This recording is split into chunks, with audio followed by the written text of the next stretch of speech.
Olá, meu nome é Lídia e eu vou explicar então o que é a técnica de Western blotting. Então, é uma técnica de biologia molecular que utiliza anticorpos para analisar proteínas específicas dentro de um extrato de amostra biológica. Então, essa técnica ela é amplamente utilizada em bioquímica para detectar a presença de proteínas e também a extensão das modificações pós-tradução.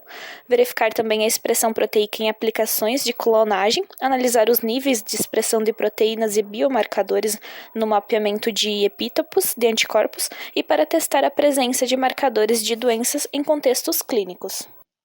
Então, meu nome é Larissa e eu vou explicar um pouco sobre os exemplos da técnica de Western blot. Então, a técnica de Western blotting pode ser feita por meio de cultura, bactéria ou vírus. Então, a gente tem o primeiro exemplo, que é a pesquisa em animais para identificar neoplasia, doenças hereditárias e descoberta de proteínas para a produção de vacinas. E também no segundo exemplo, a gente tem o projeto de pesquisa. Então, em um experimento, uma droga é utilizada em um animal ou em uma cultura de célula. A técnica vai identificar se a proteína irá diminuir ou irá aumentar. Então, no caso, o efeito de uma droga X sobre uma proteína Y específica, que está presente no tecido ou numa cultura de célula.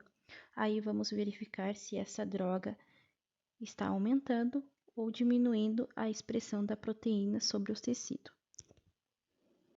Meu nome é Jaqueline e vou falar sobre a importância da técnica de Western blot. Então, a importância da técnica de Western blot é facilitar a detecção de interações proteicas específicas.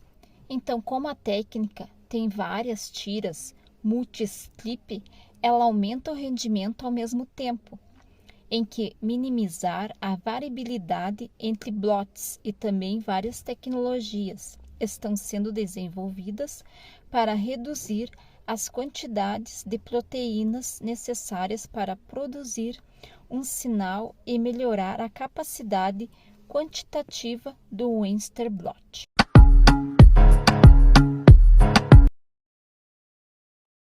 Meu nome é Francine Rosa e vou falar então sobre as principais aplicações. Então, essa técnica de Western blotting, ela pode ser usada em diversas situações, como análise de tamanho e quantidade de uma determinada proteína, também como diagnóstico de doença em humanos e animais.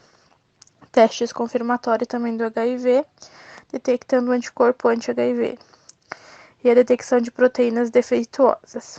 As aplicações são divididas em aplicação qualitativa e aplicação semi-quantitativa. Então, a aplicação qualitativa, ela é a avaliação de outros experimentos.